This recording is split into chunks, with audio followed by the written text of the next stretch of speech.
Welcome back. It's the Kinville Show. Monday. Tomorrow is Christmas Eve as of the recording of this. I got my chill game on right now. I'm all, this is post skiing attire, if you couldn't tell. Spent a day out at Black Mountain today. Met up with Ryder, Josh, Matt. Hit the slopes. We were just talking about that a little bit.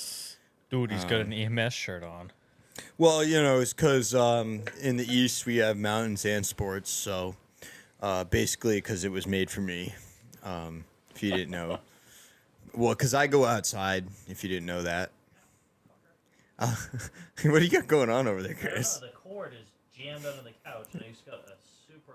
Wait, you electrocute yourself? Yeah. Somehow Curtis is electrocuting himself on the sofa over here. Leave it to Curtis. But yeah, no, I mean, I tried calling Carter. Carter's got a pass. He's got a season ticket over to Black, and I was like, "Hey, come out, boys are going skiing." Bought that season ticket. Didn't even want to use it today. No, I gotta work.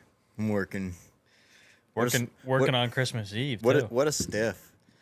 What's your Bob? Did you get your bonus yet? What's your boss, Mr. Scrooge? Shit. Probably gonna get a jelly of the month. Yeah, that's what I told him. He loves Christmas vacation too, so I said I'd be lucky. I said we'd all be lucky if we got a subscription to Jelly of the Month Club this year, because he's been such a Scrooge this whole Christmas season. Yeah, apparently. Normally he's Mr. Christmas, but What did he say to that? Anything good? no, he was caught off guard by it. He couldn't believe I said it. That's funny. Calling out the boss. Yeah, we'll see. If it's not a good bonus, I'll really be mad. But you can't just text somebody the night before and say, "Hey, you want to go skiing tomorrow?" Well, I would unfortunately, that's exactly how me and my friends do it. Well, when you work a real job, you can't do that. I disagree. I think I work a pretty real job, and if I want to go skiing, I'll just fucking go skiing. Yeah, I'm my own man. I'm my own man. I'm not some little limp dick that's gonna get pushed around telling me when I can and can't ski. If I want to ski, I'll just go ski. yeah. I don't think that's What? that's not how that works. It's exactly how it works for me. Again, it's not a real job, so. Well, whatever you want to call it, but I was planning on going at least sometime this week because I'm gonna have Thursday and Friday off anyway. So I wanted to go sometime this week. what's the point of showing up to work every day on time and not being a pain in the ass if you can't call your boss once in a blue moon and say, "Hey, I'm not showing up. I'm going skiing." To make money. One day though, you can't miss one day. Not when you're relied on. It makes it. You can miss it, but it just fucks the whole day for the whole company. Well, I don't know. I prefer to let myself be controlled by my own will. And, I'm not saying I don't agree with that mindset. I'm just saying at this point in time, it's just not, as far as making my life easier, it just doesn't work. Because then when you fuck up the week, then you have to deal with the aftermath of the people you work for. Yeah, again, it's I think it's all circumstantial, but anyway, I had to go shell out and buy a day ticket, and Mr. Season Pass over here didn't even show up to the mountain. How much the season pass got your picture on it? Yeah, it's like at the Epic Pass. They scan it and they get the picture on the gun. And today, our first run up, they didn't scan us. We just went up, but then after that, they scanned us every run, and your face comes up on their gun. Huh. So I think I could have gotten away with it though. I was like, I'll just tell him I shaved. Like Carter's got this big beard. Like I don't think we look that heinously different if you're wearing glasses and a hat. You just be like, yeah, I shaved. I don't think so. Again, depends on who's running the gun. Yeah, it's this little my guess, I would probably guess he was Chilean. There. Yeah, they do now. Wow, Excuse so me, big burp. Black's gone corporate. Yeah, well, they have to some degree. So they It was mostly like local guys working. It seemed like, but there was definitely one.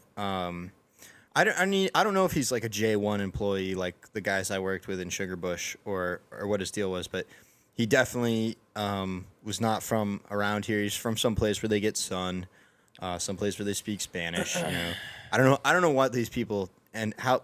Like, who cons them into coming to where it's cold and shitty and there's no sun? You know, last winter, a lot of these people I worked with, they were talking about how depressed they were and how they looked it up online and they all ordered the lamps that give you, for in their house. yeah, I don't know what it's called, but basically Gives you humans, UV. yeah, UV, right? Sad. Hu- That's sad. Humans need a certain type of light because we're like little solar panel things, and you need a certain type of light to stay charged up. And these guys, they're from places where it's sunny 365 days out of the year. Even on a rainy day, the sun still comes out in the afternoon. You know, so they're used to a lot of sun and warmth, and then they get here and it's bleak, dark, and cold. Yeah. They are all telling me how it was like a new concept for them, depression and getting these lamps. Like I feel like here it's common knowledge, like seasonal depression, and it's just a common. We all know about it because it is so severe. Like today, all day today, riders like no, the sun's supposed to come out. Sun's supposed to come out, and I'm like, it's just not gonna. The sun's it's way too low. It doesn't even come up all the way. Luckily, I think up. we're on the upswing now. Are we? Did we already have the shortest day? 21st, I think, was the longest day. Shortest day. Shortest day, man. Yeah. Well, Longest darkness. I knew we were right around there. You know, so coming off either side of the shortest day. You know, there's I would say like a 2-week slot where the days are horrifically short. Yeah. But yeah, like you said, now we're on the upswing, so we're gonna start seeing things get better.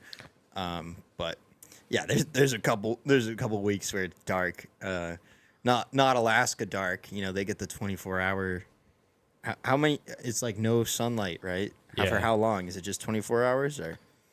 Yeah, I'm not sure. I think it's for a couple weeks or something. I'd like to go in the summer when it's 24-hour daylight. Yeah. I think that would be really cool. I have a dilemma. What's that? So when I was cleaning out my basement, I found a frog. Right.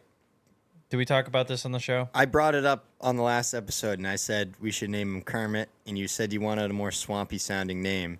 Yeah. And Ryder put in the comments, shout out to Ryder, he said, Kermit was a banjo-ripping son of a gun on the swamp. Come on! That was his comment.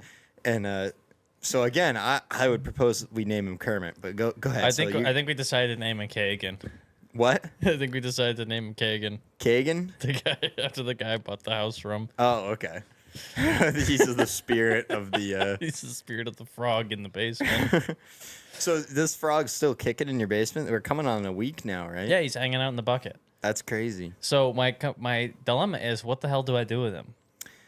I think I could be totally wrong, but I think if you busted a hole in the ice in your pond and just let him in, I think he would go dormant under the ice for the winter. Yeah, well, I thought about doing that. There's no guarantees that he'd live, though. That's the No problem. guarantees that he lives, but also there is a guarantee he will be in the circle of life that way. You know what I mean? Something will get him, whether it's now or in the spring. Did you look up what the frog will do if you dump him in ice water? Generally, that's what they do. That's what bullfrogs do. They go to the bottom of the pond and sit in the mud at the bottom of the pond. Sit on the mud.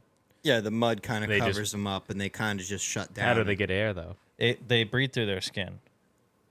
Um, So they have but- to. So there has to be running water, or they have to walk around the bottom of the pond. And get But some also air like in through the their winter skin. time when it's cold, because they're cold blooded, right? They more or less like shut down. They go into stasis.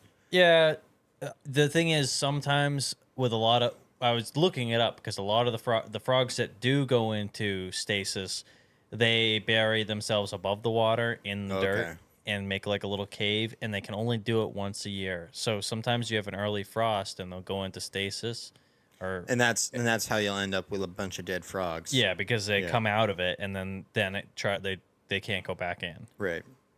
Fucks them up for the year. But I think the bullfrogs, what I was finding was, yeah, it probably would be okay if I buried them, if I busted Put a them in the hole pond. and shoved them through the ice. But I think if you want them out of the basement, you do that. I also think in this exceptional scenario, if you wanted to make a little frog habitat and put them in a little terrarium in your kitchen, I think you could also do that. well, I think that would be a little bit funny, except for they probably stink, for one, and also I don't have a tank to put them in, and True. I'm not buying a tank. Yeah, no, I think you're best off to just put them in the pond and let nature run its course. I also think he'll probably be okay if you put him in the pond. Like we're talking about. I think there's some evidence to suggest he'll be okay if we put him in the pond. So it's not a complete shot in the dark. I just feel a little guilty killing a frog. You know, Busted down his house, and I know. It's just one frog, though. It's not like it's a family of frogs. yeah, but he's just living his best life. He was hanging out in the sump. Yeah, he was. He was loving it. He was loving life. I electrocuted him multiple times. I'm pretty sure that's what it was. Unintentionally. I'm pretty sure that's what was happening because it happened every time I turned that pump on. He would go straight out like this. Yeah. Like gets- the pump and get- had a little yeah. loose wire or something. Yeah, he got stuck like that, and then when I'd shut the pump off, he'd go back to normal. That's funny. Yeah, I mean, I don't think you can feel too bad regardless of what happens. I mean, it's a frog, man. Like, okay, I question whether or not to even bring this up because it's not something I bore witness to, but it's just something I heard happen. I won't even say who did it because it's pretty bad, but this is just what I heard happened from a friend of a friend, and I totally believe it. Okay, allegedly at one point, some friends of mine were catching bullfrogs and zip tying their hind legs together. So they started hopping funny on the driveway because their legs are zip tied together. And while they're hopping funny, this person allegedly grabbed a hammer and just started smashing them on the driveway. And again, I didn't witness this with my own eyes. I don't think I could have, right? I would have put a stop to it before the legs got zip tied. I would not do that to a frog. I have brought in bullfrogs onto hot tar to race them from one end of the tar to the other. I've done that. When did you certainly. At Grandpa's, you never did this? I don't ever remember. I don't know if Calvin did it or it was just me and my friends. We didn't do it a bunch, but a couple of times we would catch a bucket of frogs and bring them up to the driveway, and we'd let them run across the tar, and then we brought them back to the pond after. We just were doing a frog race, and they hop really fast because the tar is really hot. So that's all I'm guilty of is a simple old frog race. You can't fault me too much as a child for I having really a frog want to race. know who it was. I'm not going to say on the episode because I don't want to cause any problems. If this was something I witnessed, maybe I would throw the person under the bus. But because I heard it from a friend, Try to remember so you can tell me after. yeah. So I also agree. The frog thing is disturbing, and I only heard about the frog thing because I had been. So me in this. So we were out in the woods, and there was a snake, like a fairly big snake. I don't know what kind of snake it was, but it was fairly big. And this guy, he was like, "It's a timber rattler, kill it." And and I'm like, well, just leave it alone. It's just a snake. And he chased it down and killed it, chopped its head off with a big knife he had, like a big Bowie knife. So I witnessed that. So then hearing the story of the frogs, there might be some truth to that. Is this a volunteer firefighter? I don't know who this person is. This is a mystery. That was the point. Yeah, it is a mystery. No, there's. Yeah. So anyway. He knows who he is. Nobody else does. Yeah, but you don't need to go beating around the bush. It's not funny for anyone listening. Or maybe it is because you're making me look like a jackass. But I don't think that's funny. Nobody's gonna get that from what I just said. Whatever, but I don't think it was necessary. I would agree. It probably wasn't necessary. I don't think it was necessary at all. But But also to that point, I think Carter's right. I don't think anyone's gonna. Get I don't think anyone really cares. Again, these are childhood stories. It's not like this is recent activity. This is all stuff from before I had a driver's license. But yeah. Anyway, so yeah, I've heard some unfortunate things happen to some frogs. So whatever you end up doing with your frog, I wouldn't feel too guilty about. Also, one time out in the sand pile when I was really young, remember we had all those big plastic tubes we would make golf ball tracks with in the sand pile? Yeah. So one time I was moving those tubes around and I lifted one up and there was a toad underneath it and it scared me and I dropped the tube and it smushed the toad. And I was pretty traumatized about that as a kid. I thought I'd come clean about that too while we're on the subject. Felt pretty guilty. That was pretty. That was just plumbing pipe, right? We just find plumbing pipe in the yard. I think Dad saved it. Like he brought it home, and we had a pile of plumbing pipe next to the sand pile. You'd put in a culvert in your work site, or you'd make a golf ball track. We did all kinds of things. Hey, did you guys see the Tonka remakes? Did I show you those? Yeah. Did we pull that up on the show? Yeah. Yeah. Not on the show. We were just talking about it, I think, one night, but there's anyway, I don't know, it's like 50th anniversary maybe. It's a big anniversary, 30 maybe. Yeah, I really don't know. they're making real steel, or that's what the they're draw. That's but they're not the really. idea. They're not 100% metal, but I think they're as close as we're gonna get. And I was tempted to buy a couple because I thought they looked pretty good in comparison to what I had seen, like on the store shelf for Tonka. There's a cool Tonka truck that I wanted to get, like a pickup truck, Tonka pickup truck. That looked pretty cool. I don't know why I want it. I just do. I'm gonna have all kinds of spots to decorate my house eventually. Yeah, I guess that's true. I guess you gotta. Now that we emptied your house of all this shit, we can start filling it with more shit. Yeah, more trash. I think, if anything, it makes me a little conscious of having having stuff. things. Yeah, having things in general. I think it's all right to have things and to have stuff, but I think you just have to limit it to some extent. I think you have definitely to, do. You have to realize when something is just trash and just to get rid of it. Yeah, I guess that's more it. But Like, also look around this basement here. How much? Look at this is something that I think about sometimes. Look at all the Star Wars stuff that we have in this basement. yeah, there's a lot. We've collected Star Wars stuff. How many people come down here and think, "Oh, dude, that's so cool"? You know why it's cool? Because we collect trash, and we have trash, and we collect trash, and we display trash. Yeah, you're right. People don't have shit like this because they throw things away. Right. They just throw things away. They say, that's lame. Throw it away. Well, We just keep specifically, I can see the Coke bottle Star Wars grenade. That's obviously just a piece of trash, but we saved that. Well, yeah. I mean, there's all kinds of stuff. I'm talking like the helmets up there. That pipe, that oil drum that the helmet is sitting on, over in the corner. Well, that was like a little custom thing. But I just mean all of it in general. I think that people aren't gonna buy that because what's the purpose of it other than to sit on the shelf? If you don't have a spot to put it, Right. then it's just trash. Carter's got the Tonka truck pulled up.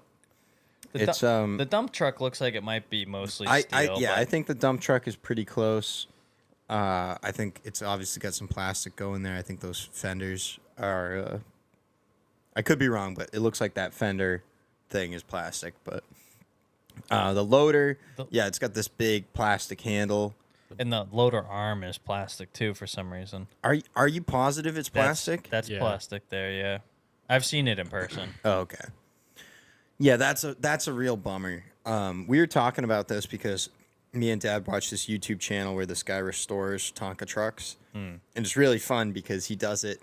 He pretends like he makes believe like it's a real truck while he's doing it, right? And that's how he makes it look while he's working on it. Puts it up on blocks when he takes the wheels off. He goes crazy with it, but he restores these trucks. But when you see how the trucks are made, it's like a stamped out thing, like a piece of just a a flat piece of metal that they cut out a shape of, and it has certain spots where it gets tweaked and bent into shape. Yeah. And then it locks in with a different piece of metal. Yeah. Like, it was cool to me because nowadays something like that is super easy to design on a computer. People can do that no problem.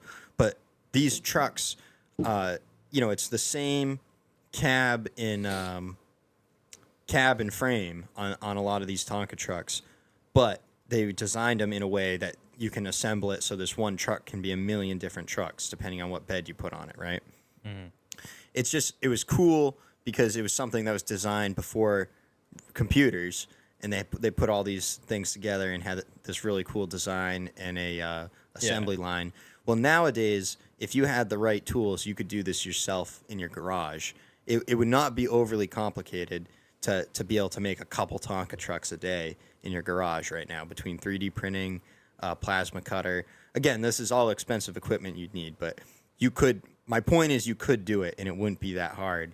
And we were talking about that, like how neat would that be? And we were saying the business model would be to not build the whole truck, just build a kit. So you send out the kit, the Tonka truck model kit. Yeah, I wonder if you can get the old model, the old design, because the problem is it was a lot of the stuff was stamped. So even if you cut the metal out, then you still gotta have it stamped and some in of it. metal brake and bend it properly. And You don't think? I don't know, but I thought maybe like you could do it with some kind of like CNC machine. I think some form of like CNC and 3D printing. I thought combined. I think it's possible, but I think the way that it was built was literally like stamp. Press and down. Yeah. I'm sure. Think There's of probably those, a big mold somewhere. Yeah. Big iron mold. I'm sure it was identical. I think of 8 Mile. I think of Eminem when he's stamping out the car hoods in the factory. It's probably exactly like that, but smaller for Tonka trucks. If you can visualize 8 Mile. I rescued a bunch of original Xbox games from my house. I want to try them out. I want to play them. What were they for games? They were the demo discs. So back in the day, you used to be able to subscribe to I don't know if it was Power Gamer or something, some game magazine, and every week they would send you a disc with 10 game demos on it, and so you could demo 10 games, being part of the subscription, and or maybe it was every month or but I think it was every week they would send you these discs out. So I got a bunch of those demo discs with bunch of games on them that I never got to play or never even knew existed. So I kind of wanted to try them out and play them. The old Xbox games, like I don't remember a ton of them, but there was a handful that I remember. I would say Star Wars Battlefront. I remember the first Battlefront. Yeah. Or the first two really. We played on the original Xbox. I remember. Oh shoot. Now it was the off-road game we had. Was it just called off-road? Yeah. Yeah, I think it was just off-road. Off-road and then Tony Hawk maybe. That's really all I remember playing on the original Xbox. I think by the time we got into the WWE stuff, that was Xbox 360, right? Yeah. No, I mean Tom and Jerry. That was a big one. We used to play. Tom and Jerry was all the time. But my point is, these original discs. I don't know if it's because I don't game the way I did as a kid or if things have really changed, but I don't think games are the same. Like, how about that Alien Invasion game we got? Do you remember this game? It was like a big game that year where you're aliens and you're just invading Earth and you go around with a ray gun. Destroy all humans. Yeah, I think that was Carter's game. But I think I gotta add that for the 360 though. Yeah. Well, my point is these earlier games, Xbox and Xbox 360, I felt like there was a lot more unique, random games that you would play for a long time. It might take you a long-ass time to get through this whole game. And again, this could just be because I don't game the way I used to. But you'd get a disc game. In this one disc game, you would play multiple times over and over again, and it wasn't like you were just repeating the same level like it's Super Mario or something. Like you're just doing different shit inside the game. Simpsons Hit and Run. Yeah. You know, like Well, Simpsons Hit and Run, we never played. We played it like Grand Theft Auto Yeah. on Simpsons. We never really did anything. You could progress it a lot more. There was a point to the game. We just never did it. but that's how much fun it was to just play it like Grand Theft Auto even. Yeah, we were just kids though. If you play it like that now, you'd think, "Holy shit, we used to have fun doing this." Well, It's, I'd have fun for a second and then I would get bored. Yeah. Well, that's what I mean. Well, and I think of like Castle Crashers. I still like it, but I do get bored because it's so repetitive. The problem with games these days is there's so much variety for one. I think there's a lot of variety, and any of the games that are good, like all these games, all the original games were made by AAA companies, like these big companies that would put a lot into these games that were top tier. At Lots the of time. people working on every one of these games. Yeah, or not even necessarily lots team. of people, but lots of effort put into it. So nowadays, the effort is put into these games that have a shop and have the microtransaction thing. I don't know if you've heard. Yeah, that. yeah. Well, like Fortnite, V-Bucks. Fortnite, Get your V-Bucks. You have your shop. You have all this random crap. Yeah. And it really doesn't revolve around anything. There's a few games here and there that come out that are good, that are time investing games. Like I don't even know when they'll. Trying to think of a good one that's come out recently. Maybe what's that game that everyone was playing? It's not Diablo, but it's Baldur's Gate. Baldur's Gate. That's a game that I don't know anything about it, but it's a fantasy type game. It's like Dungeons and Dragons, but on the computer. A lot of people have been playing it. yeah, and that's a game that Single player Dungeons and Dragons. yeah, it's a single player game, and that used to be big too. I think the internet killed gaming, and that's the other thing too. The internet killed Yeah, everything. What hasn't the internet killed? There's Besides podcasts, they're the only thing that have rose to prominence in the internet. I disagree with the fact that you're saying that back then games were made by these AAA companies, because they weren't. Gaming wasn't what it was. Have you watched the video of the guy who created Crash Bandicoot? No. It was two guys. One guy was the graphic designer, and the other guy was the coder. And it was two of them that created the first Crash Bandicoot game. And the way the guy did it was like unheard of at the time. And the reason Crash What was it? Takeoff from Sonic the Hedgehog? Like, is that where the idea was a They- name and then an animal? the reason, well, kind of, yeah. They so Nintendo had Mario, Sega had Sonic. Sega had Sonic, and Sony. I don't know if Sony had somebody that wasn't very big, but it was Sony, and I don't know if there's another company, but they ended up taking Crash and like pitching them as their Sonic or their Mario, and trying to get. Which Get it in. for a time, like I think when we were kids, certainly was his era because my whole life I thought of him as a contemporary with Sonic, and it's only more recently that I've realized that like it was like kind of an obscure thing that Yeah. we happened to be into, but it didn't take off like Sonic, obviously. Yeah. The way Crash Bandicoot was the first game of its kind, though, like a 3D walk through, you know what I mean? 3D Like Yeah, yeah. platformer. 3D platform. It was the first game of its kind because at the time computers couldn't handle that kind of graphical load, and they It didn't was have enough- honestly similar to like what Skylanders is, right? In terms of how the gameplay was. Look, I'm saying like 3D, walk around the space. You could walk up I never to played. characters that talk to you. I honestly never even played Skylanders, but it's. I'm just trying to give people a visual. Yeah, it's like I'm trying to think. It's like Mario, but in 3D. I mean, there's 3D Mario World. It's just a. Yeah. 3-dimensional world, cartoons, walking around. Yeah, you Well, have a straight path to complete each level, but it's not like a free roaming game because Yeah. that time. But at that time, all games were like 2D, like Super Mario. Like that's the way the game you just went across the screen. Yep. And Side scrolling. and there was like Street Fighter games that had 3D depth to them, and you could move like back and forth. But there wasn't like you're behind the character progressing. The third-person view that we know and love now. Yeah, that's also common in video games. There's a video on YouTube. It's really interesting. I mean, I could get into it a little bit, but like the PlayStation didn't have enough RAM to load the level like normally. Really? normally when you load into a level, like the whole level is loaded on the game. Yep. Like you can go to anywhere in the level.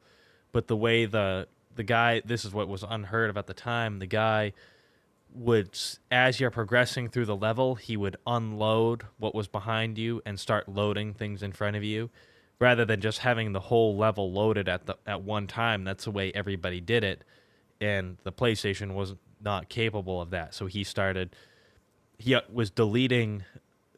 was also deleting parts of the PlayStation operating system Oh, really? to create more More room. so that he can make the levels bigger and more detailed and stuff like that. And it's a really interesting video to watch. It was a anyway. revolutionary character. Yeah, revolutionary character, Even though he revolutionary never game. really took off. And it the was way he just should done have. by a small company. And if you look at some of these old games, like there's a whole stack of them there, none of those companies are even, you've never even heard of half of them. I mean, Halo, that's a company that's still big. I mean, I see EA Sports, Activision. I think there's a lot of. I think that the thing is that indie games are still a thing. I think that these games. Maybe you're right. It is oversaturation. Like I'm sure there's games that are just like this that are out there today that I'm just not seeing or playing. I'm not looking for them either.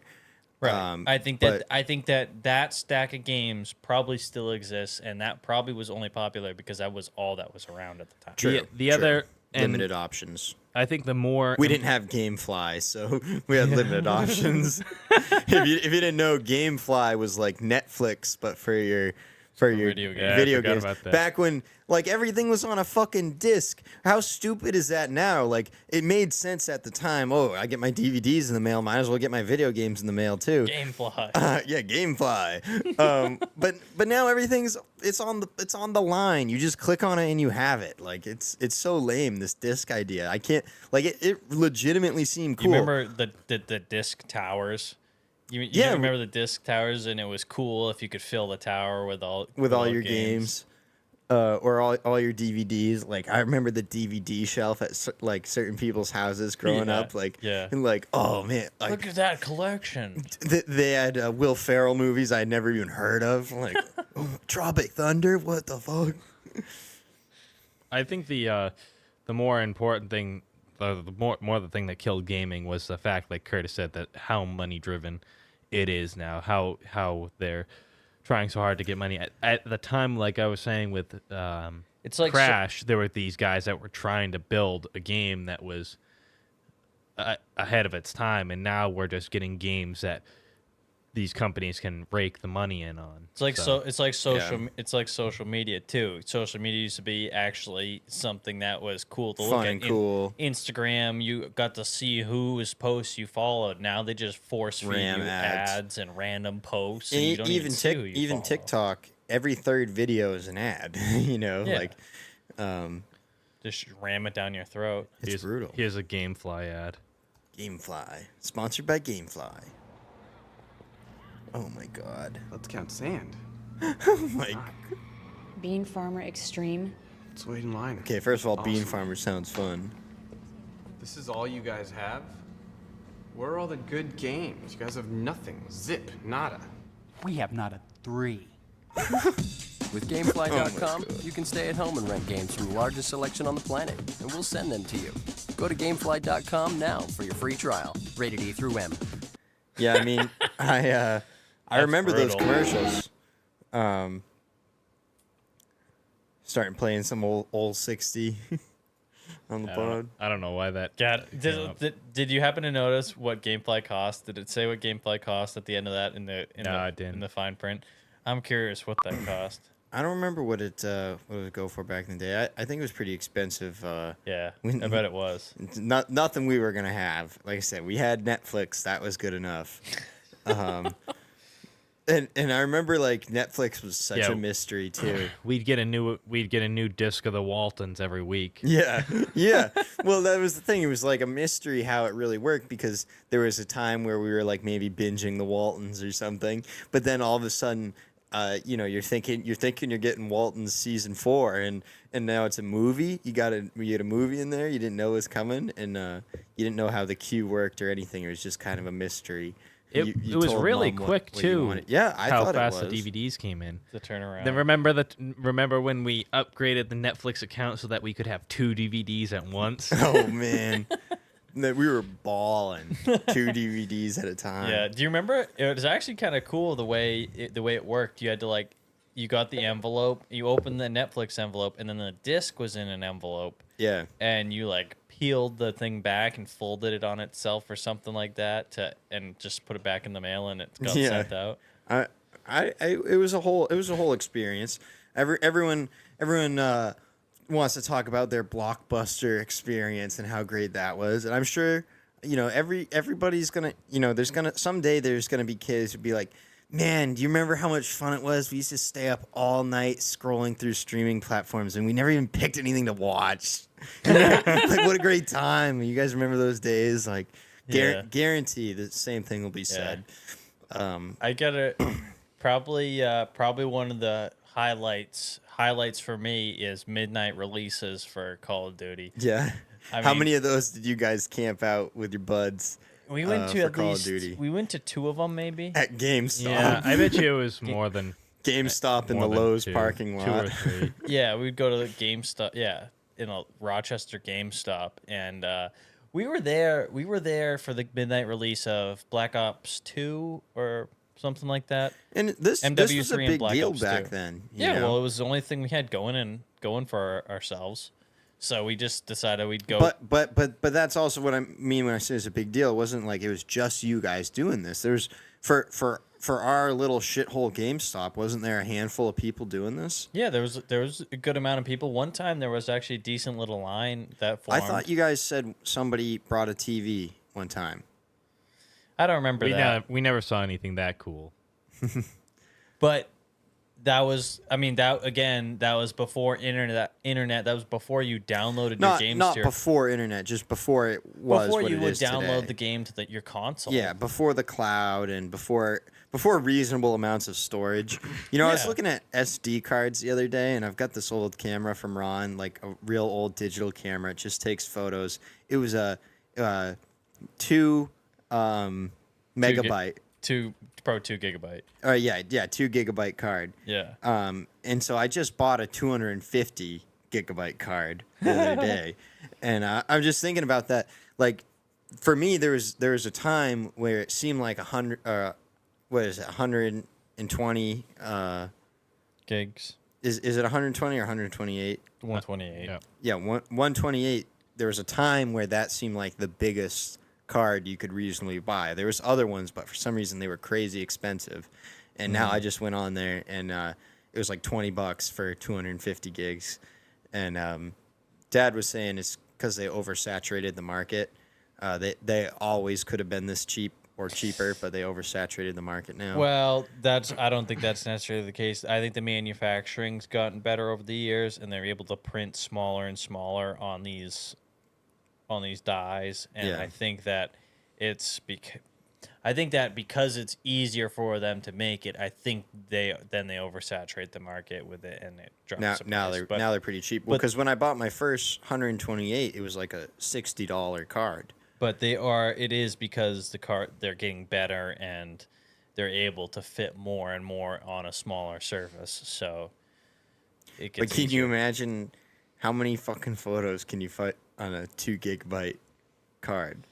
Well, photos you probably can fit thousands, right? Yeah, well, But- I don't remember but what it as far said. It as- was a decent number. Like if you again, it's a little shitty digital camera, so whatever you wanted to put on it, it takes double A's. It's a little digital camera that you put double A's in. You know what? and- You know what I saw the other day? Well, so cleaning out my house, I found an iPod Nano. Oh, really? I threw it in the trash. It ended up getting chucked. I got it turned on, and there was nothing on it. So I figured I don't have any MP3s myself to load onto it. So, and they're pretty cheap if you want to buy an MP3 player. Right. But the kick I got was I looked them up online to see if there was a reason to own one these days. Yeah. Ultimately, no. But a video popped up of Steve Jobs showing off the first iPod Nano, and I Yeah. watched it at an Apple show, and he's showing it off and talking about MP3 players and the iPod Nano, and it's like this amazing piece of technology because of how small it is, Yeah. and how people are going ape shit about it in the crowd. But I don't know. I just look back at something like that and think how antiquated it is already. Yeah, I mean, it definitely was high tech at its time. The thing I think is still a competing piece of tech. It's not competing by any means, but I think to me it still holds value. Is whenever they came out with the iPod that had the camera on it, not quite the iPod Touch, right? This was before the iPod Touch, but remember, it's the little sleek, thin iPod, but it had a camera on it. Yeah, the one we filmed our scooter. Yeah, that was a Nano. Was that a Nano? So But it that's was like a- a later iteration. Yeah, obviously. it was one of the last Nanos. It was like was this that one- one. That one there. Fifth generation Nano with the camera. Yeah. So- Well, they look identical. I'm not sure which one it was that I threw away. It was either the fourth or the fifth because No, because the one that I pulled out didn't have a camera. so it must have been the fourth then. So we had one growing up that had a camera on it. I don't remember how we got it. We were not an Apple family, and we only had one. We got it from Pete Jalbert. Oh, really? Pete Jalbert said it was broken or he didn't want it or something, and gave it to Grandpa Bob, and Grandpa gave it to us. And the thing worked fine. And we loaded it up. It had all kinds of music on it. We made Yeah. videos with it. We effed with it for a while at Grandpa's house and got it turned on, and there was Alice in Chains, Here Comes the Rooster on it. Yeah. And that was the only song, and then we went outside and started recording scooter edits with it in the driveway. Edited it with Windows Movie Maker. It actually came out pretty good. Yeah, well, that's what I mean. I think like, the edit's gone now, though. Right? Yeah. this gotta be. this is again, this is before an iPod Touch. This is before smartphones were really huge. I think smartphones were probably out, but it wasn't at a point where you could just go get your parents' smartphone, right? It was still Yeah. that coveted of a thing. You definitely weren't allowed to touch it, or let alone bring it outside to the driveway to film a scooter. Not edit. every kid had a handy cam available to them. Yeah. So anyway, that to me, I still think that's a good product. It's a little too bad we didn't have Grandpa's old laptops, because I bet if we could resurrect one, You could find some the edit was footage. on his laptop, I think. Carter found some photos, but no. Yeah, I was looking to see if it had backed up to Google or not, but Some old Nah, scooter stuff. I don't think it did. The old scoot days. It was an odd time. Yeah. It was when we had the slide phone, the blue slide phone. Yeah. I remember. I kind of would like to go back to that sometimes. I get sick Yeah. of the smartphone. I just think it's all in how you use it. Like you could force yourself to interact with your phone, like a slide phone, and it's still more useful. You know what I mean? Like that's the thing. Like I don't think I have a super bad problem. I'll actually let me say this. For me, when it comes to using my phone, it's really important to me that I get to stare at it uninterrupted for at least an hour every night before I go to bed. That's important for me. I can't go to sleep until I've guzzled TikTok for about an hour before I go to bed. All right. But I like to do that in private alone. You know what I mean? I don't do that during the day in public around people. That's not how I like to interact with it. So during the day, I feel like I could just go around with a flip phone that just makes calls, and maybe you get the occasional text or something. But then there are those rare moments. It's not all the time, but it is such a useful tool. I think it would just be a damn shame not to have it, because you name it. What was I trying to figure? I was just trying to figure out how to do something on email because I'm technologically illiterate. I was just trying to figure out how to do something on email, and I was getting so frustrated, and I just go, screw it, and I pull out my phone, I pull out YouTube, and I look it up. Within minutes, I had learned it, and I figured it out, thanks to YouTube and my phone. You know what I mean? Like, that scenario, that's just a recent example, but all the time in my life, I get to a roadblock where I'm like, I'm like, I don't know what to do. Like, I wish my head would just explode off my body right now, because that seems simpler than whatever the solution to this problem might be. But then you say to yourself, okay, hang on. Let me just, I'm going to literally type in what my problem is into the YouTube search bar and search it. And 99% of the time, there's a 2-minute video that's going to solve your problem. Yeah. So to take that away, to take that out of my pocket, I feel like is not worth it to say, oh, I'm untethered or something, because that's valuable to me. Saves my ass quite often. Yeah, I've been thinking about it a lot recently, about how, like, I feel like I never have any time. Like, back in the day, I feel like people must have worked a lot more, like, because there'd be time I get home from work, I'll sit down on the couch and go through reels for an hour. Yeah. You know what I mean? Oh yeah, Like, and so your time just evaporates and you don't you don't notice it. Same thing in the morning. Like, I'll get up in the morning and I'll play video games with Colin. Next thing I know, it's 9:00. I'll get up at 7 and start playing video games play for 2 hours. Time flies when you're having fun. But like, people used to be so much more productive back in the day. To an extent, like, I think it depends on the life you were living. What did they used to do? People would read. But there was not everybody was into this, obviously, right? Like, you had to be of a certain wealth. But if you were wealthy enough that you weren't working yourself to the bone just to eat a meal, people would read. They would write. They would. You'd go to plays. You'd play music.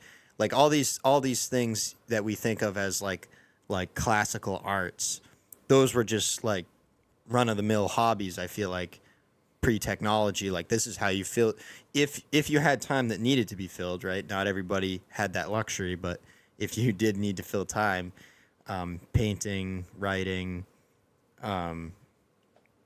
anything of that classical sort of art, Yeah.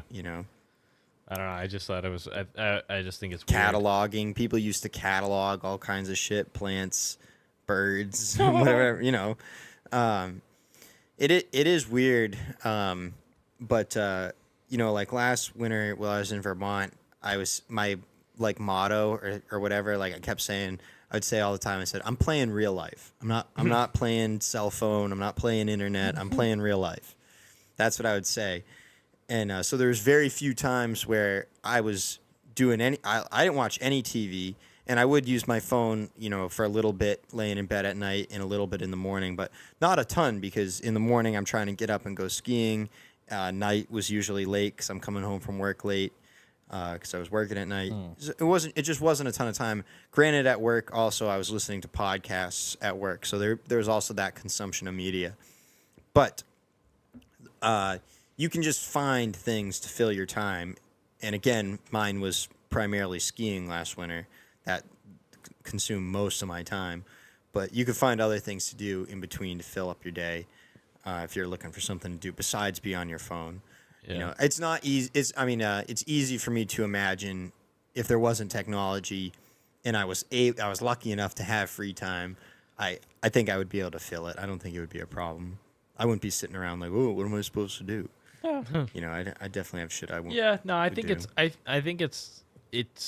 easy enough to fill. You just have to break the habit of wanting to be on your phone. Once you, it's just a tough thing to do. Toughest drug. Yeah, well, it is bad. It is super addictive, I would say. I don't think anybody would deny that. I've been hooked on Minecraft.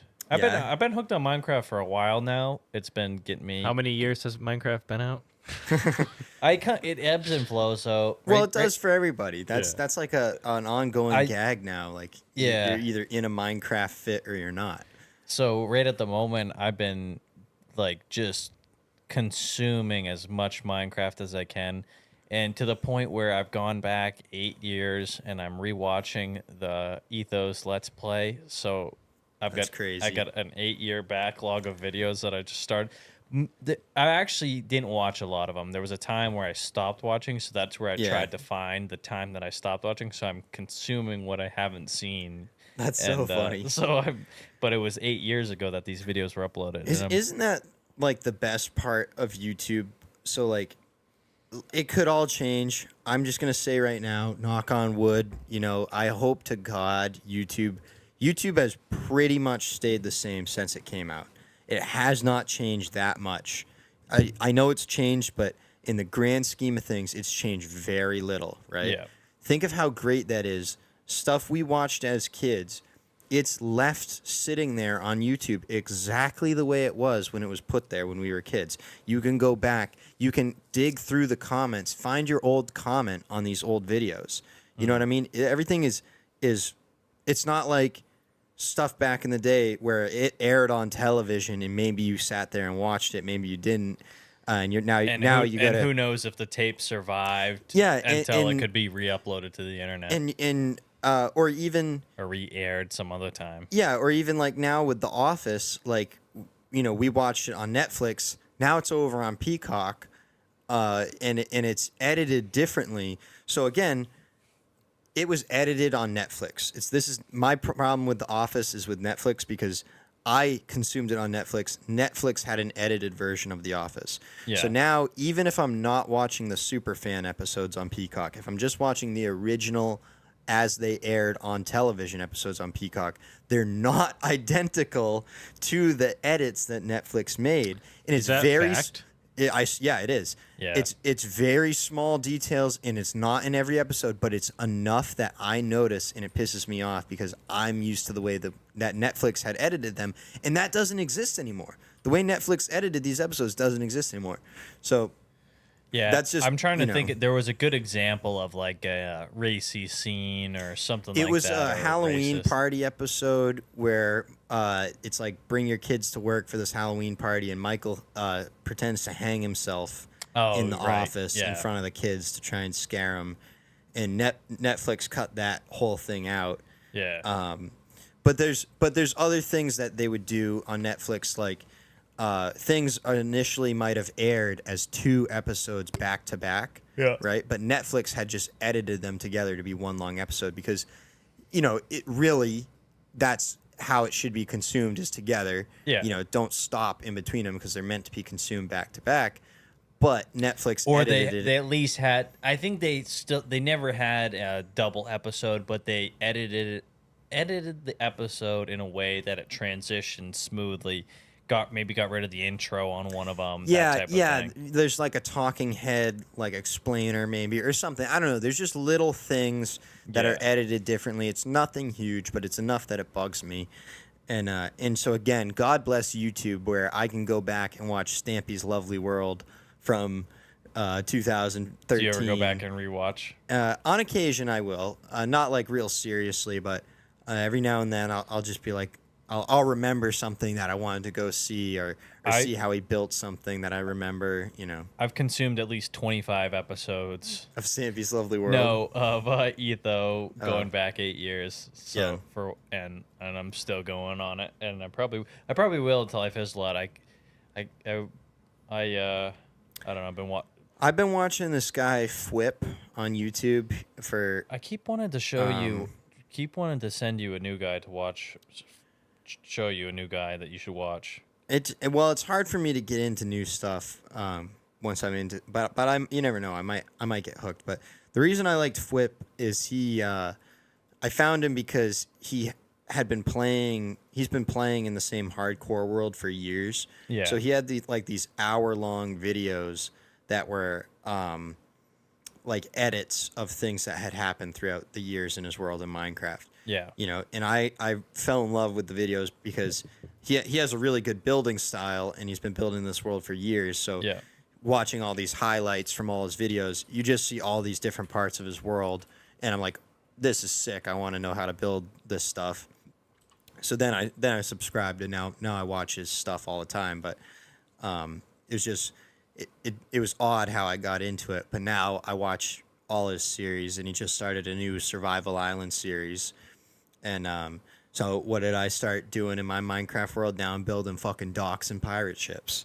'Cause that's what he's building in his world, you know? Yeah. But that's part of the fun to me about Minecraft is I like to watch what other people are doing, and then I go see if I can do my best approximation of it. Well, you know what kills me about that is what I try to do in Minecraft. That's what I enjoy. I enjoy watching people do something cool, and I said, "Oh, I want to do that thing. Yeah. That's cool." Exactly. But the problem is You suck at Minecraft. not that I suck at Minecraft, that I don't play Minecraft for a living. These guys that I watch play Minecraft 8 hours a day, at least Yeah. 7 days a week, and they're savages. They are savage. They do ridiculous stuff. They collect the most material. They build the netherite. biggest. They collect 1 million pieces of netherite. It's and crazy to watch, to see what these people do, and then they farm everything. Everything is a massive auto farm. yeah. like- So I play now, and I'm like, I start trying to do it, and I spend 45 minutes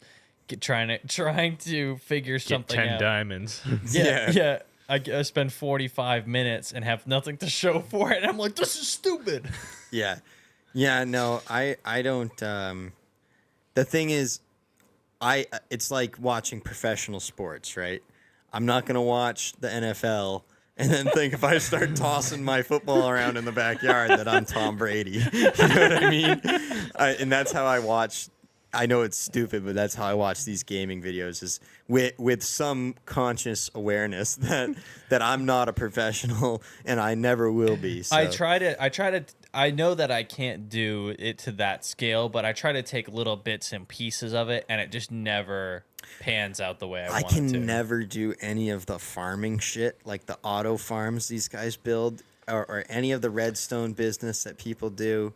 I've been, the redstone, we used to play all the time, I couldn't wrap my head around it, but recently it's been coming to me. I've been watching a lot of, it's been Eureka. Well, like it's pretty basic redstone in Yeah. Minecraft. There's not a lot you can do with it, but it's just an odd system, right? You have to learn the system. Once Yeah. you learn it, the repeaters, like this. Okay, let's talk how electricity works in Minecraft. You have to get redstone. Okay, you have to make redstone torches. You need repeaters. You're gonna need a funnel, not a funnel. What's it called? A hopper. You're gonna Some need a dispenser. Some comparators. Yeah. Did I say a repeater? Yeah. But anyway, it's just all Pistons. this pistons, sticky piston, which for Yeah. some reason I always thought slime was like slippery, but in Minecraft slime It's is either sticky. or it's bouncy. It's either bouncy or it's sticky, depending on what you're using it for. We talked a little bit about the Minecraft movie a while back, but after seeing the more recent trailer they put out, where When is it coming out? I think it comes out in the new year. I am kind of excited for it in like a nostalgic, dumb kind of way. Like Yeah. I hope, do like Minecraft. You know who a I lot. hope makes an appearance in it? Who I hope they get Notch in there somewhere. actual like you think? Would anyone Fat even guy know what he Notch. looks like? Yeah. Yeah, I know what he looks like. I remember know what he people looks used like. to make portraits of him in Minecraft for a long time. But Well- it was like a big bearded guy. I wonder Pull if 'em they'll up, make gotta any. pull up Notch. I wonder if they'll make any YouTuber references in Minecraft. I hope they do. I don't know who would you oh shit. What was the big like European Minecraft syndicate? Oh man, Captain Sparkles is gonna Captain be, Sparkles is a good one to put in it because Yeah, he would make an appearance. okay, this picture of him with a fedora, people used to make this in Minecraft a lot. This one. I don't know. It well, could be the- any of these, but Yeah. Yeah, that's his Minecraft character. So I remember seeing black and white Minecraft models, like portraits of this guy. That one. not I didn't see this one in particular, but obviously that's an example. Well, that guy is crazy. He made Minecraft. It was out for like a year. Yeah. And he sold it to Microsoft for $1 billion. It It just was like $1 billion game. it was out for longer than a year. Well, maybe, It, but it was when he out for a sold it- minute. I thought people. It had a big player base. I thought when he sold it, that was part Yeah, of the definitely deal. it definitely did. but- Because they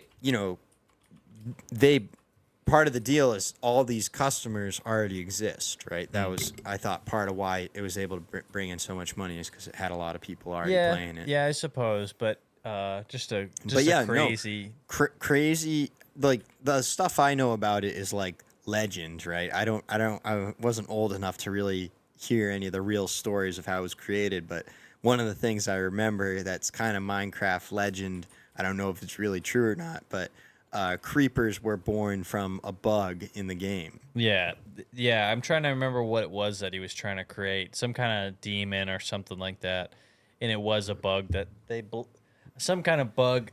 No, what it was it was supposed to be they were making a pig, and somehow the pig got fucked up and ended up walking like the creeper does. Then they changed the pig skin and made it into the creeper. That's how the creeper took its shape. I The can enemy see that, like the creeper's 4 little feet. Yeah, those were supposed to be that was pig supposed feet. to be a pig. But somehow the animation got all fucked up, and it was half man with the pig feet, Half man, half pig. and that's where the creeper design came from. Yeah. Minecraft was released in 2009, and it sold to Microsoft in 2014. Okay, 5 years then. But he was making money on Minecraft too, though. It wasn't like Minecraft was this. And it's I don't know, just a great game. It game. is. People will give you all kinds of grief for talking about it. You're not supposed to talk about it, but it's one of those. It's become one of those things. I feel like at least men, most men play it, whether they admit to it or not. We're at this weird point now where grown men, like grown ass adult men, have Xboxes And in play- their bedroom and they play Minecraft. That's where we're at in life. Like it or not, I've been to different jobs in different parts of the country. Not that different parts of the country, just here in Vermont. But everyone you talk to, American or otherwise, if they have an Xbox, they played or are playing Minecraft. So Yeah, it's two things that I think are funny about that. One, Cassidy was telling our brother that I play Minecraft, Yeah. and he said every guy plays Minecraft.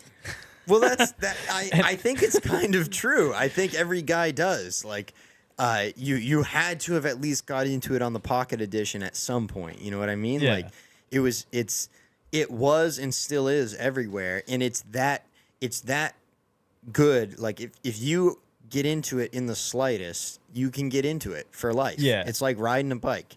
And then for that to continue on with that, I'm talking about watching Etho's videos from 8 years ago. Yeah. He's been playing Minecraft for 12 or 13 years, uploading videos for 12 or 13 years. And That's crazy. imagine that time span. He was an adult. He was maybe a young adult when he started posting. I don't know how old he was, but sounds like an adult. Right. So let's put him at 25. Yeah. 15 years later, he's 40 years old making Still doing Minecraft it. videos on YouTube. 14 years. He's been.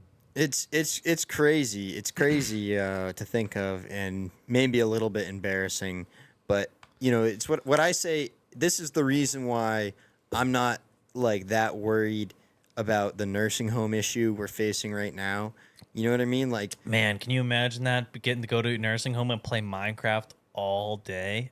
yeah, you just camp out. Holy shit. It Maybe I doesn't- do want to go to a nursing home. It's right. Like nowadays, everyone in there, they can't pick up pieces on a board game. They have a hard time with the paper cards because they're thin. You know what I mean? Like their games are so old and analog, you can't play them when you're laid up in a bed. By the time I'm laid up in a bed, they're gonna have Minecraft wired in with Neuralink, so I can just lay there and piss and shit myself, and I'm just living in Minecraft. There Like, you are. I'm just in the mines, bitch. Change my diaper. You know, that like people think we're gonna merge with the internet or something, and I don't think that's necessarily it, but I do think you could give me Neuralink and let me play Minecraft, and my body could just deteriorate, and I'd be perfectly content. I don't think there'd be any issues. If I had that too set up, I would try and figure out a way. Like I would get like what do they call it when they pipe the food into your body? So A feeding tube. You get the feeding tube, but I'd set it up in a way so that while I'm playing Minecraft, if I'm eating a pork chop, it's pumping in pork chop flavored mush into my body for nutrients. You'll get a feeding tube and a colostomy bag, so all you got to do is sit there. You never have to get out of bed. You're just playing Minecraft. You don't move a muscle. Neuralink in Minecraft. Elon, make it happen, baby. Good. Took us an hour to finally hit a good point in this show, I think. Well, it usually does. That's why you have to go for a while, because it takes a while to get to these gold nuggets of wanting. Clip that part. Yeah. Off the Minecraft topic, I was actually still video games, but I've been playing a lot of Farming Simulator. Oh yeah. And I know you don't have any experience with that. Curtis has a little bit, but I've watched people play it. yeah, but well, I never played it. How oddball is that? Go ahead. I feel like I've been thinking about, actually, because now we have all the equipment, it'd be really easy to make videos. I was thinking about starting the Farming Simulator Let's Play. Really? Yeah. That's funny. Colin wants to do a multiplayer one. I think if you're already playing it, if you want to do it, I think you should. I think it'd be really easy to do something different. Like, I watch a few Let's Play videos, and first of all, one interesting thing when I watch the videos is that these guys, they all know a little bit about this stuff, but they're not like, it's like they're not real equipment guys. They're fans of farming, and they're fans of, they don't know much about it. Like, I'm like, listening to these guys, I'm trying to think of some of the stupid shit that I hear the guys say. But they're no John Deere kid, that's for sure. Yeah. They don't know their stuff. They're a little bit odd. Well, you're gonna want bigger than a 120 for all them acres. I mean, I'm not interested in the farming so much. It's there's just, I feel like there's a good opportunity to make some like videos on the logging equipment they have in the game, and yeah, because I'm playing it and I just don't have like a clear objective. I think doing a Let's Play would be cool. I think people would watch it. I feel like you could go onto these custom maps and create your own story on the map. Like there's no objective other than to make money in the game, right? Oh, right. So you come up with your own Yellowstone storyline. Well, yeah, I wouldn't go that crazy, but my thought was you could say, oh, you come up to this piece of land and we're gonna put a housing development. I told Curtis this already, but yeah, like the bad guys in Yellowstone. Put a housing development in, and you go in and you cut all the trees, you build the roads and stuff, and then that's your season. You finish this. You just do different seasons. The oddball part about this is why not do it in real life? The Farming Simulator thing. I'm not saying. I understand. I understand why you do it in the game. But it's a little bit of an oddball thing to me because I do it in the game too. Right. And I have fun doing it in the game. But would I have fun doing it in real life? Probably not. I bet you because it's would. work. Well, the thing is, if you had the real equipment, right? Yeah. Because that's the thing. When you watch Farming Simulator, you're watching millions and millions of dollars of equipment running around. This equipment nowadays, when guys are running it, they're sitting in there using a computer or an iPad or something. You know what I mean? Like that's not necessarily the problem. The problem is more of the stress on the A breakdowns, and B the money part is more stressful. And fucking things up. If when you're running that load, when you're running the forward and you smash a log through the cab in the game, nothing happens. Yeah. There's no stress on that. And I think if you were didn't have to worry about the money part, I think even still, if I would have fun doing that. Like if you had the money to buy a big piece of land and buy all the equipment and have it dropped off, and you didn't have to lift a finger, you could just hop in the equipment, bulldoze all the trees, and Yeah, you got a point there. It would be a lot of fun Yeah, to an to extent. to be your real job. So I don't think that. I think like you're saying, if this is a dream scenario where you don't have to worry about the equipment breaking, you don't have to worry about fixing it yourself. Yeah. Somebody is going to drop it off and pick it up for you. If this is, if you're doing it like the video game, if you just click a button and it all of a sudden it drops in and you see the suspension go. it would be way more, and it would be way more interesting to film something like that in real life too. Well, wait till me and Dad. I think we're still doing. We're gonna get a processor at some point here to test out.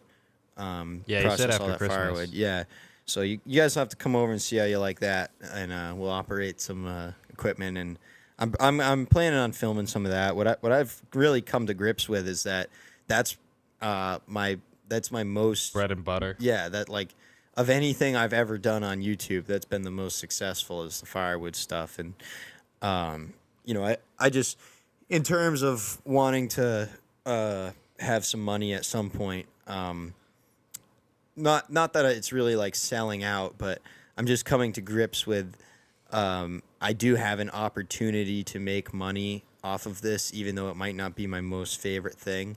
I do have a really good opportunity to make some serious money with it, so I should I probably ought to firewood do videos, that. you mean? Yeah, like there's when you see all the shit Dad watches and it's consistently getting tens of thousands of views, let's say. Some people a lot more than that. Some people maybe less, but I think tens of thousands is perfectly reasonable to assume you could get if you posted regular scheduled firewood content. Yeah. And that's just You you know have to create some characters like that guy in Maine that well, we already do have characters, you know what I mean? I feel like none like that guy. no, we don't I wish I could think of the guy's Kevin. name. Kevin, thank you.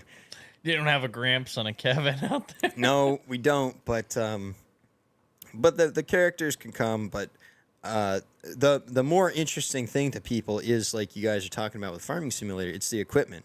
People want to see the equipment in the work, and I don't think they give a shit about the personality. The personality is its own separate thing. If you watch what's the West Virginia people that have been Outdoors with Morgans. No, outdoor, they're Pennsylvania. Oh. West Virginia's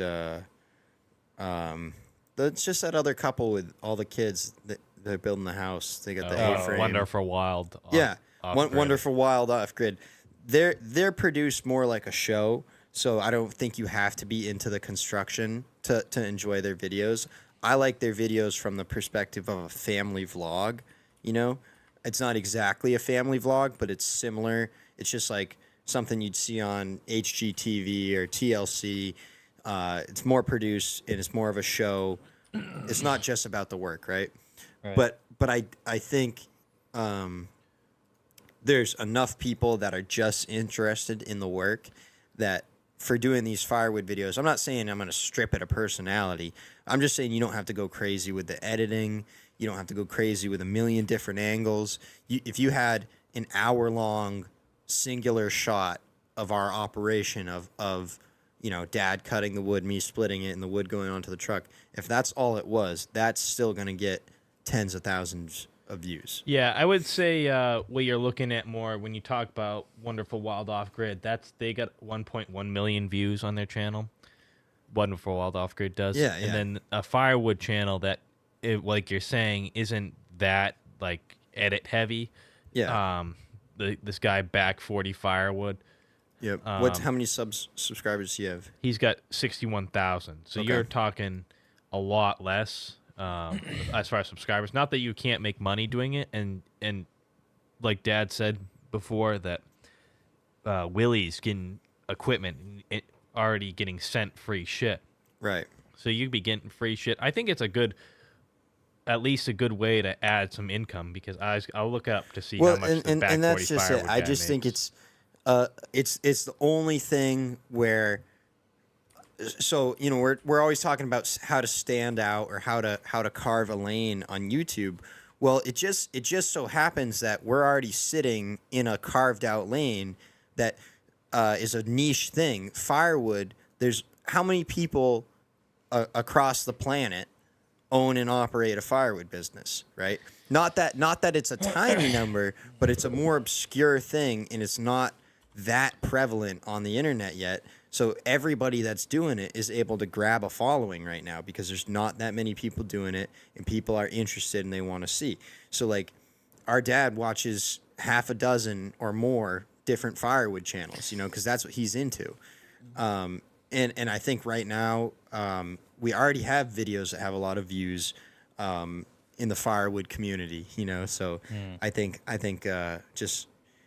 You know, I've been talking about doubling down on the firewood business as a whole, but I think really it goes hand in hand with trying to make some.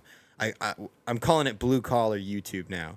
Yeah. I'm not thinking of it as I want to be Tanner Fox and rap my GTR and have a house in the Hollywood Hills.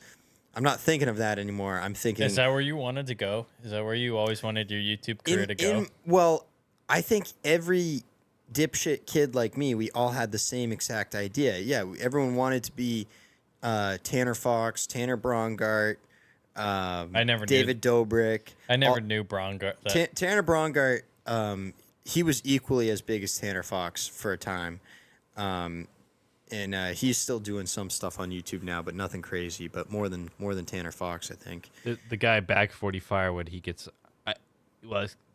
it says anywhere from 100 to 1,700 a month. My guess is he probably gets about $1,000 a month.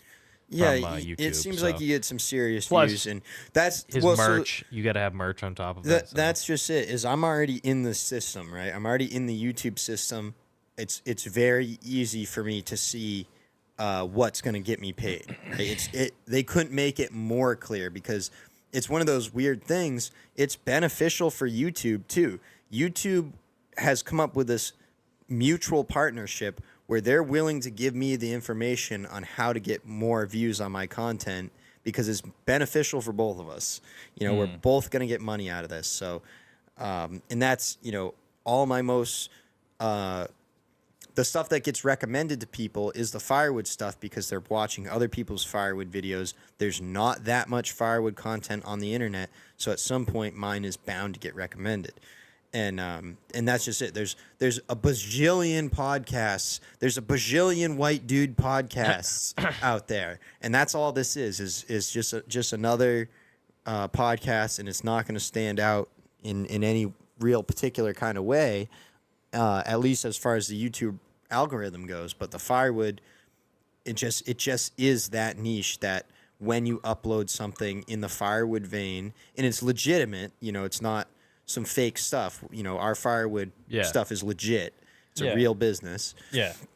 Good setup. Yeah. Well, and I would say that that's one of the things with the firewood videos is that everybody's setup is different. So it's not like you're stamping out the same thing as everybody else. Like you could show videos, you could be Dad's cameraman and go out while he cuts down trees in the woods and hauls them out with a skidder, and hardly anyone actually has a skidder that I've seen on YouTube in terms of these logging channels. Or these firewood guys. Channels. Yeah, they get, nobody has an excavator that they sit there and they swing the wood around and they hold it up and make it easy to cut. And I don't know, I mean, some of them do, but everybody's got a different, not like Curtis said, not everybody's got a Gramps that comes over and cuts up their firewood for them. Yeah.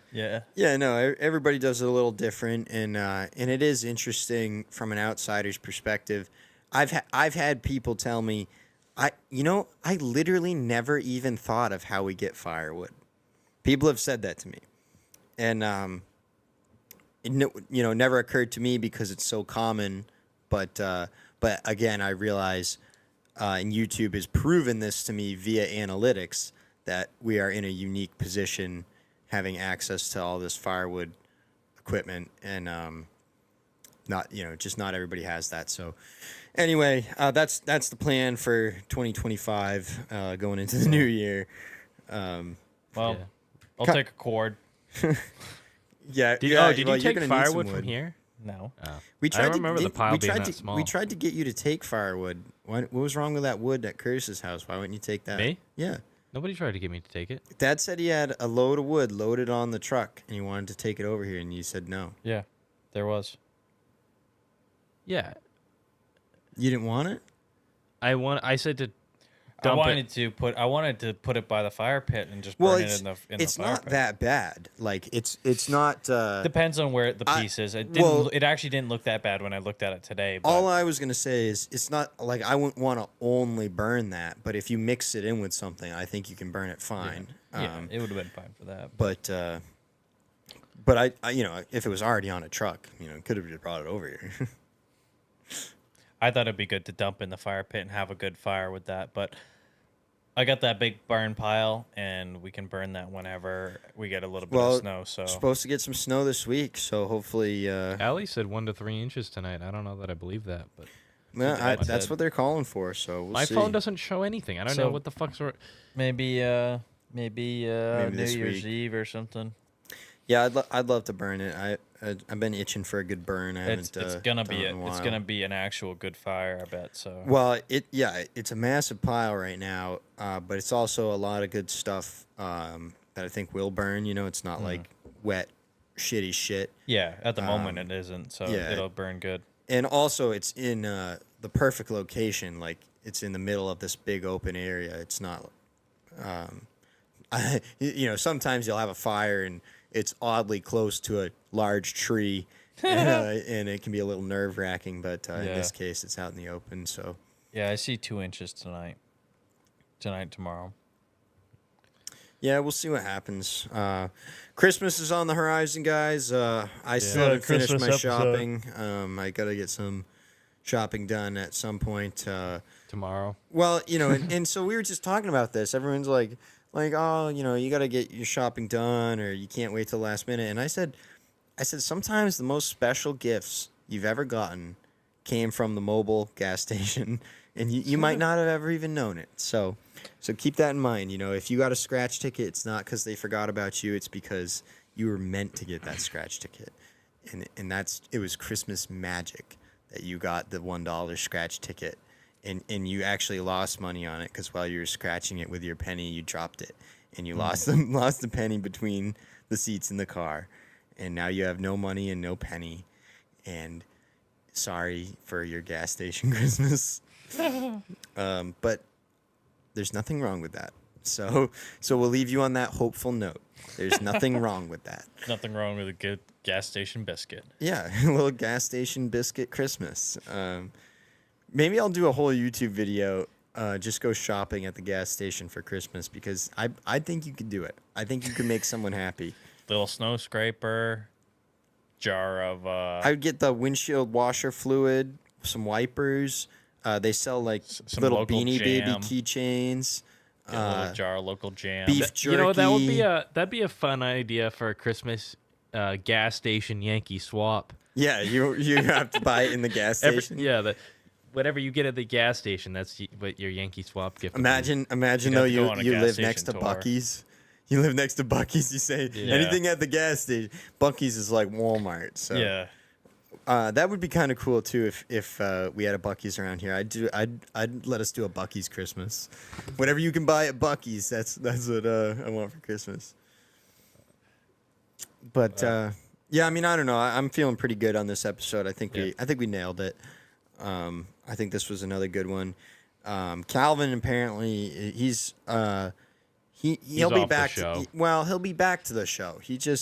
I thought the snowmaking was 2 weeks long. I didn't know they were going all year. The thing is, Calvin he lives and dies by the snow. We've been calling him Frosty because he's the snowman.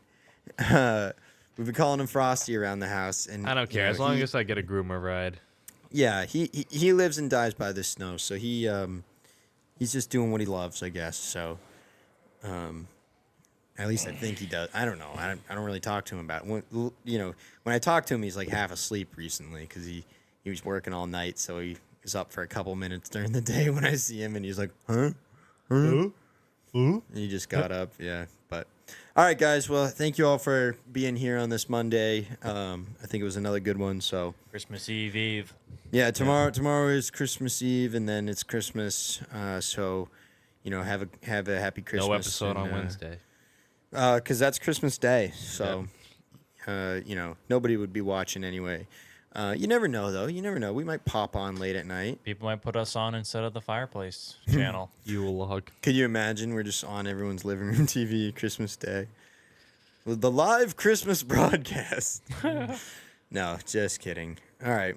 Well, yeah, we'll be back at some point.